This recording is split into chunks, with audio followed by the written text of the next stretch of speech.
Our 1000th episode is coming out in June, and I know you wanna send me a present. You probably wanna Venmo me some money or do something, but you don't have to do that.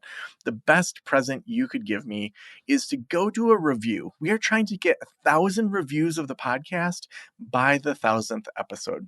If there's an episode that stands out to you, something that's impacted you, and you've never done a review for Practice of the Practice, head on over to your favorite place that you listen to the podcast and do a review. We are trying to get 1,000 reviews by our 1,000th episode. Would love for you to go leave us a review for the Practice of the Practice podcast.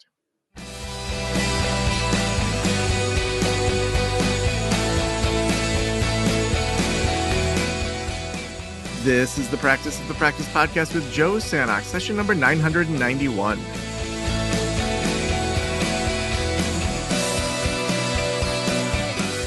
I'm Joe Sanok, your host, and welcome to the Practice of the Practice podcast. If you've been following us over the last couple episodes, we have been doing some episodes all about psychedelic-assisted therapy.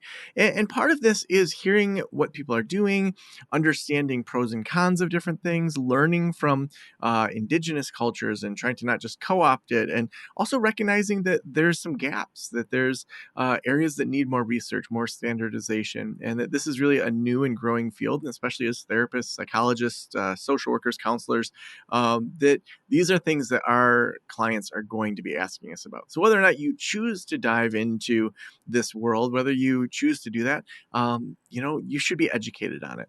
And just as a reminder, my attorney wants me to remind you that, federally, a lot of these substances are still illegal, especially if you aren't working with an FDA-approved site. So do so with your own risk. Know that we are just talking about our own experiences, and we are not experts in this field telling you to go do things that are illegal. So I think that pretty much summarizes what my attorney wants me to say in regards to this. Well, I'm so excited today to have Carrie Haynes. Carrie is a friend of mine and is also a licensed professional counselor and the creator of the Art of Groups podcast. She's spent her career specializing in group work and is passionate about supporting therapists and guides in facilitating transformational group experiences for their clients. She truly believes that powerful group work can change the world. Carrie, welcome to the Practice of the Practice podcast.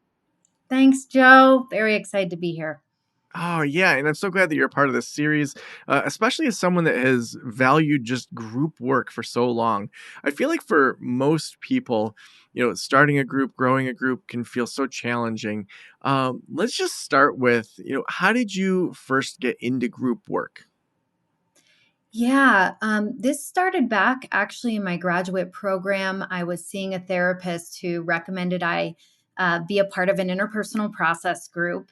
And I experienced a lot of intimacy and transformation as being part of that group that I really hadn't seen take place. It's just a different modality in the individual therapy room. And there was like a secret magic to the group process that gave me something like a level of connection and depth that felt different. And at that time in my life, being a college student, a lot of the things that I was working with were like my relationships with other people and how I come across to others, how to create more intimate connection with others. It was a time of dating. So group work actually felt like it matched what I was working on more than individual at times. And then fast forward, I ended up taking a course and starting to facilitate my own groups. And I saw that very same thing, that clients that I was working with were getting something out of group work, and it was translating into the relationships in their lives. And I really felt like if I could teach people how to have good, healthy, sustainable, connected relationships, I was giving them something that would really last throughout their lives. And so that's when I fell in love with group work. And it's just been sort of a love affair with all different types of groups ever since. Yeah. Well, so this is part of the psychedelic series, and you're in Colorado. There's a lot of things shifting there, and neither of us are attorneys or legal experts. But when you think about psychedelics, just as a broad kind of category, where do you see that therapeutic work overlapping with the group work that you have expertise in? Yeah, well, it's interesting because psychedelic work really wasn't even on my radar.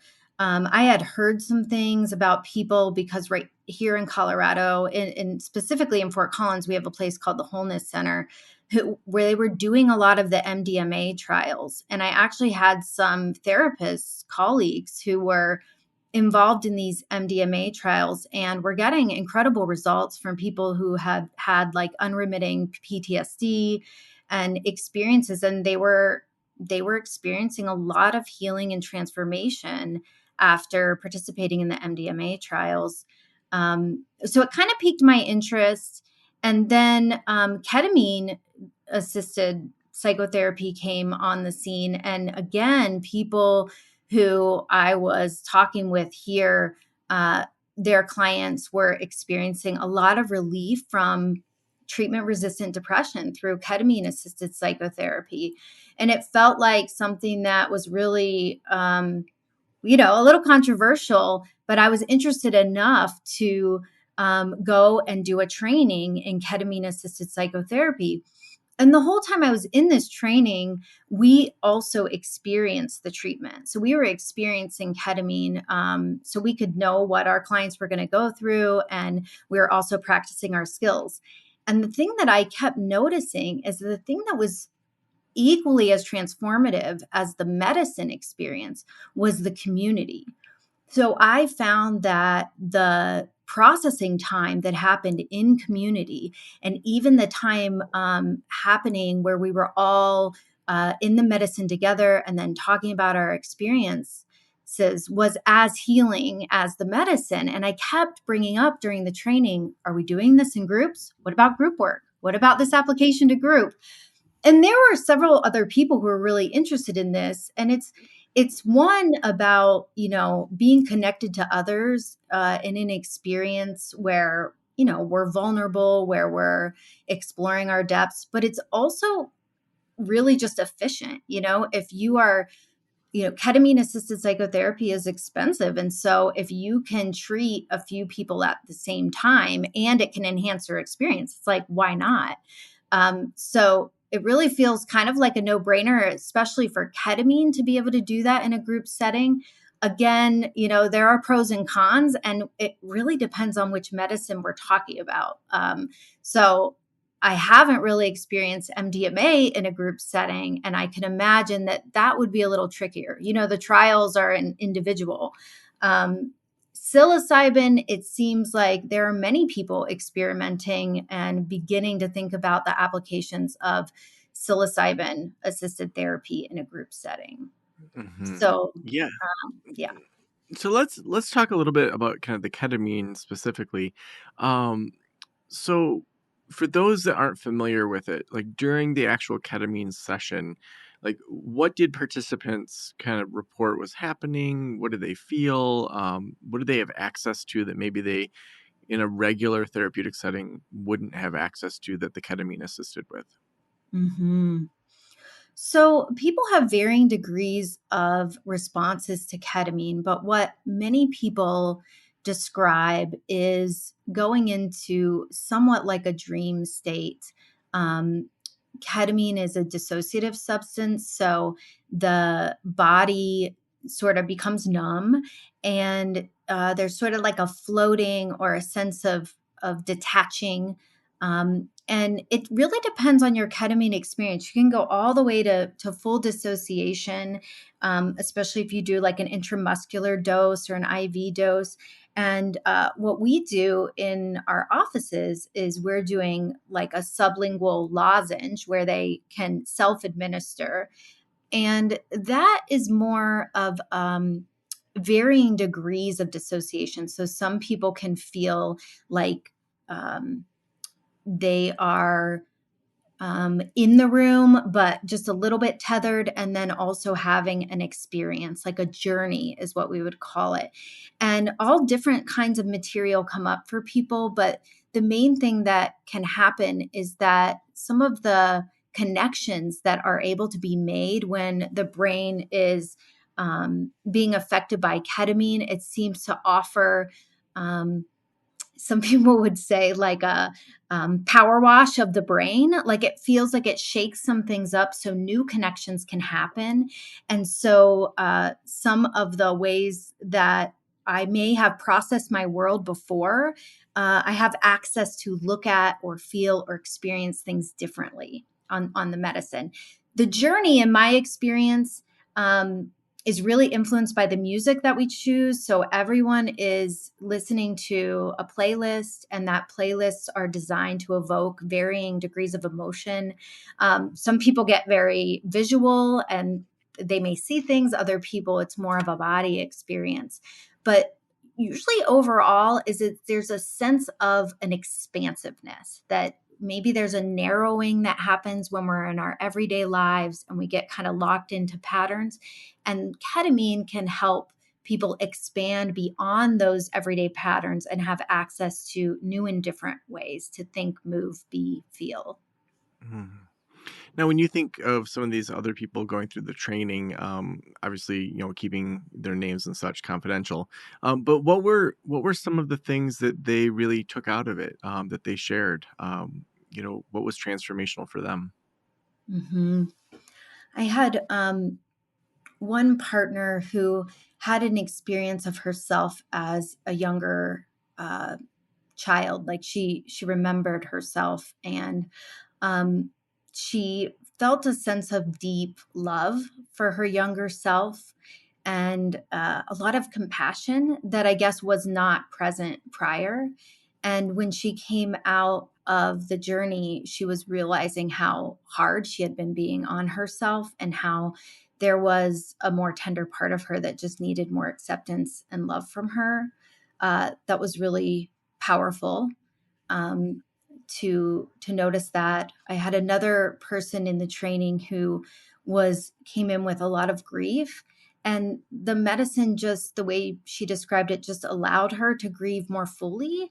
The ways that she had been blocking herself from really feeling the depth of her grief was released, and she felt like she could release more. And she described that her body felt lighter, colors seemed brighter. There was just the heaviness kind of relaxed. Um, Let me see. Another person described the experience of seeing themselves from outside, kind of like the way that other people see them, and feeling like, oh, like I'm actually more. The self-consciousness went away. Like they said, like that they saw themselves more positively, like less through a filter of self-criticism. So those are Mm. some experiences that I remember, although there were so many. It seemed like everyone had some level of increased insight and awareness. And the thing that I noticed as a group, which I think is really powerful, and I've seen in my groups that I've led with ketamine since, is that ketamine also has the ability of sort of stripping away some of our defenses. And that lasts after the medicine experience. So there's more vulnerability and more openness to connection after ketamine. Mm.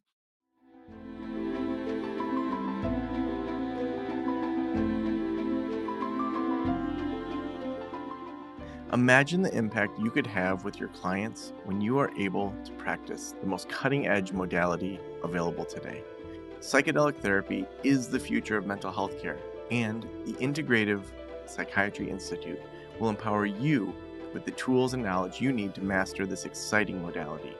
IPI's comprehensive training and in-person experiential practicums will elevate you both personally and professionally. This in-depth curriculum is the gold standard certification in the field. When you join, you will step into a global community of thousands of innovative colleagues who are integrating psychedelic therapy into their practices. Visit psychiatryinstitute.com/apply, where you will find all the information you need about IPI's training. And when you visit psychiatryinstitute.com/apply, you will also receive IPI's free e-report on the current state of psychedelic therapy, so you can get the most up-to-date information immediately. Again, that's psychiatryinstitute.com/apply. to learn more about the training and get your free report. What kind of safeguards in a group are typical? Because I think, I listened to Cover Story, which I think the New York Times put out. They did a whole series on kind of the dark side of psychedelics. And I've referenced that in a couple other interviews because I think it's important to, sometimes when there's a new movement, it's all, rainbows. And I mean, and literally with psychedelics, it sometimes is rainbows. Um, Mhm. but, even when you just said some openness, like thinking about being in a group compared to being, in an individual session where with MDMA you might have two therapists, but you're not with a group. But what are typical kind of safety protocol or agreements or things that when you're doing a group session, that's part of that onboarding, that kind of expectation setting for the group? Great. Yeah. So, in particular, with the ketamine groups that I've run, I do a pretty thorough screening. I've found that it's really helpful to have done at least one ketamine session with each participant prior to being in the group setting, just so we can see how they respond, what material might come up. People interact really differently. The safe part about ketamine is that because it's dissociative, people aren't really up moving around or interacting. And so a lot of the time that people are under the medicine, they're kind of in their own separate experience, and you don't have to worry as much about them interfering with the other people's experience, which makes it a little easier to do it in a group setting. Um, and I still like to know because somebody could have, they might be a person who speaks a lot and speaks loudly when they're under ketamine, and that can be disruptive. So you got to be able to work with it. But doing the initial screening, and when I say screening, I'm just really seeing like what level of trauma, what level of therapy they've done. Does it feel like a group setting is going to be the best fit? What are we working on? Um, just kind of feeling out if they are a good participant for a group setting. And then when we're in the group, some of the safeguards is, I'm very clear that, there's no touching anyone else. When we are processing our experience, we're only speaking about our own experience, not trying to make meaning or put any of our interpretation on somebody else's experience, that we really just listen and don't offer feedback unless it's asked for, so that that person can really make meaning out of their own experience. Um, Typically, the group sessions that I have found, I keep them very small. I think that's one of the risks, is that some therapists, I think, might be uh, making group sessions too big, especially with psychedelics, and you really don't know what might happen. So I think it's really important to have a ratio that feels like, you might be holding someone's hand during the whole session. If you have too many people and two people need their hand held, you better hope that they're sitting next to each other. So it's also thinking about, just making sure that you're available for whatever might come up. So I find that my sessions are like, groups of 3 or 4, and sometimes having, one therapist to every two people, so that you really can be there for anything that someone needs. Because, it's little things like people have to go to the bathroom and you have to help them. Things that just aren't typical in a group setting that we have to think about. Um, but I would say generally, ketamine feels like it can be managed and controlled. The thing that's kind of a bummer is that a lot of the potential of the group process I see in ketamine groups is not realized, because people are just doing it for the medicine. So they kind of miss the magic. And that's something I've been experimenting with, is letting the medicine be a part of the group experience, but also having a group experience in between the medicine sessions, so that I can really support people in utilizing the group and in working with more the integration of the materials. So it's not all about the medicine. The medicine is just one small part of a whole therapeutic experience. And I think that can be more robust. And then you do need some more group skills, because you're working with, the process and the interactions among and between members more when they're not in the medicine. Hmm.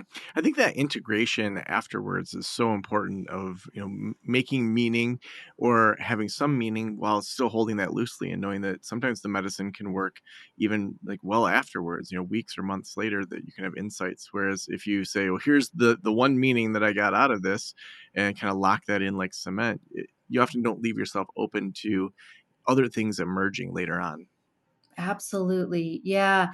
And that's something that I just feel so strongly about, that we need to put more emphasis on the integration and on sort of squeezing the lemon, that those experiences are quite, big experiences that can pack a lot in. And if we rush to having another experience, we may miss the integration and what's really available after the experience and the time to integrate it. And I also see community being important, because one of the biggest complaints I see from clients is they may have an experience and then they feel like they just go right back to old patterns, old ways Hmm. a few days, weeks later. And I feel like community can help you, can help each other by saying, remember what you said right after that experience. Remember, I want to remind you, I want to remind you that this was important to you. And it can help in a loving way to be held accountable for our deepest truths or hopes. Um, and I want to give a caveat here, is that I have several clients too who, it's less about the journey and it's more about just getting the medicine on their brain. Like ketamine works to relieve depression, and lots of people are using it just for that. They're not looking for the psychospiritual part of the medicine experience. And then I have others who are. So I think it can be used in multiple ways, and there's still insight to be gained out of any experience. I often tell my clients who have less of a psycho-spiritual experience that we still have things to unpack in whatever experience they're having, even if they perceive it as no experience. Mm. Well, let's talk a little bit about psilocybin. And I know that hasn't been the primary area of your expertise, but knowing that you're an expert in running groups, when you think through psilocybin groups, kind of the pros and cons of that medicine and kind of things that you would think through in regards to groups that are using psilocybin as the medicine, um, what comes to mind for you in regards to those kind of groups? Yeah. I feel protective when we bring this up, because I think about group work and I see that we as humans are vulnerable in groups. We all, most of us, long for connection and belonging. And it could be really, really challenging to feel that vulnerability in a group setting. And then I imagine the vulnerability, the added vulnerability of being uh, under the influence of psilocybin, and how much more protection somebody may need and support when they're under the influence of psilocybin. And so I think the number one thing that I feel is important is creating a container that feels like it can provide the connection, safety, and holding in order for people to really be able to be that vulnerable. Because I also think that vulnerability is the catalyst for the insight and the change. But if I don't feel well held, if I'm in a group like that and I don't know who's around me, or the boundaries haven't been created, it doesn't feel like a strong container, I won't allow myself. And I see several clients this way. We won't allow ourselves to go there. We're very powerful. So things like keeping the group size small feels important, with plenty of facilitators for participants so that the support is there. Because I also find that we care about each other. And if somebody's in a group experience and feels that somebody else isn't being supported energetically, we may leave our own experience to be supporting them. So I see that. And that's like a great instinct of ours, but it also keeps people from really being able to have their experience in a group if they are worried about others. Um, the other thing that I would really stress is the importance of creating a connection prior to the medicine. I've seen uh, here in Colorado, psilocybin is about to be legalized for this use, and people are doing psilocybin groups right now. And what I hear about and see is that, you know, there's no time for the group members to even get to know each other for more than 10 or 15 minutes before they're on the medicine. And as a group expert, I would say that it would be useful and important to create a little more time for the group to get to know each other and learn about each other's goals before you introduce a medicine. Another piece is setting very, very clear boundaries and expectations about touch, about interaction with one another, um, because you don't want to be creating those boundaries in the medicine. So you really want to get in front of it and be very explicit about, this is what's going to happen and this is what we're going to do. This is how we're going to respond. So people really know what, what to do in the situation when the medicine is on board, and what not to do. Uh, I think that people might be waiting until, difficult situations are arising and then dealing with it. And I think that that is a mistake. I'm trying to think Mm. of other things that I feel like are.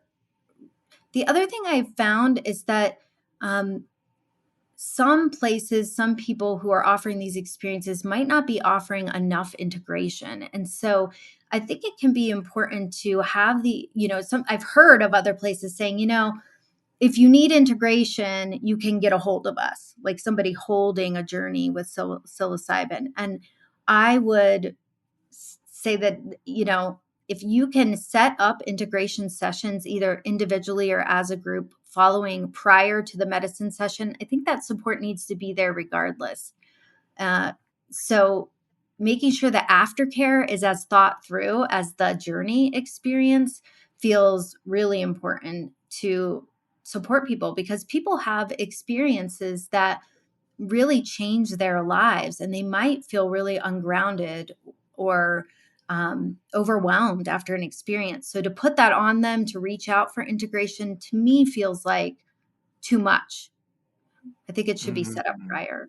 So those are some of my thoughts. I know that a lot of the cautions. I think some of the benefits are that, I believe we're harmed in connection and we're healed in connection.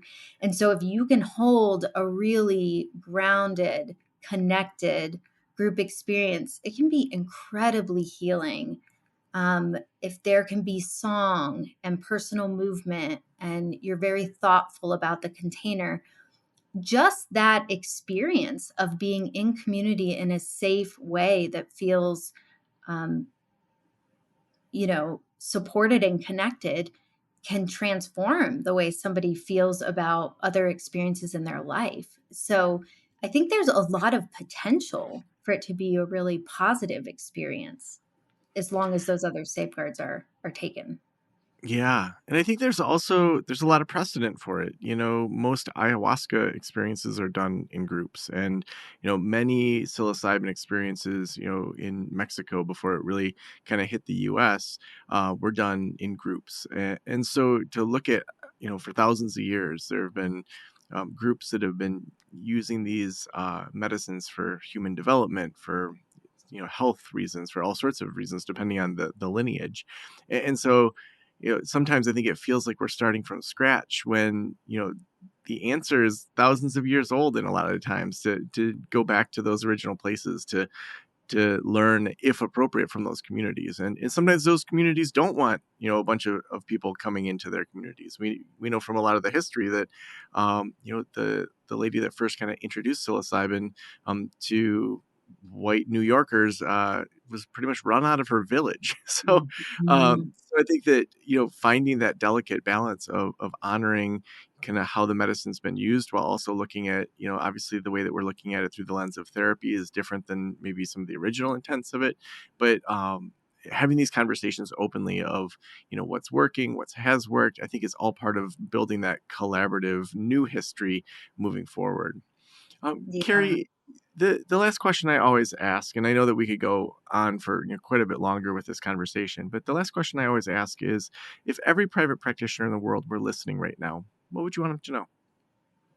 I think what I would want them to know is that their healing is needed in the world, and that if they can do to maybe take that next risk, take that next step, that little idea that's been kind of tapping on your shoulder to expand your work or to offer something in a new way, to do it, that the risk will be worth it, because I think we need the healing of each of us now more than ever. So I hope they'll take a risk to step out a little further and offer their services in a broader way or a different way.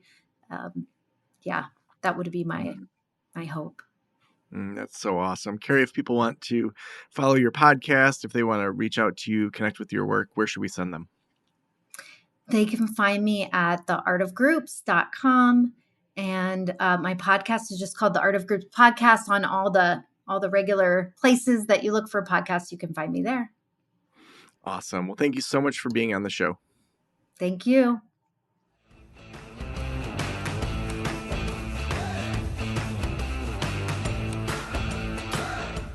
Well, I hope you're enjoying this series. We've got more to come, and there's all sorts of trainings that we have going on through Practice of the Practice, whether they're virtual trainings, in-person trainings. We've got our membership communities. We have a support team that can help you with IT support, with social media support, copywriting, you name it. Could even be launching a podcast. We have a whole team that can help with that as well. Even if you already have a podcast and you're looking to have some editing done or sound engineering, we now have a team of 15 that is behind the scenes helping therapists in just about every way possible. Other than we don't have a virtual assistant company, and we don't plan to. We don't have an EHR company. We don't plan to. There's a lot of areas that we are not dipping our toes into. If you're like me, you like to gather a lot of information before you make a new decision, like adding a new modality to your practice. That's why I'm so excited that our sponsor for this series, the Psychiatry Institute, has put together an amazing e-report called The Current State of Psychedelic Therapy.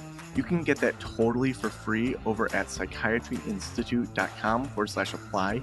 That's where you can get that free report, The Current State of Psychedelic Therapy.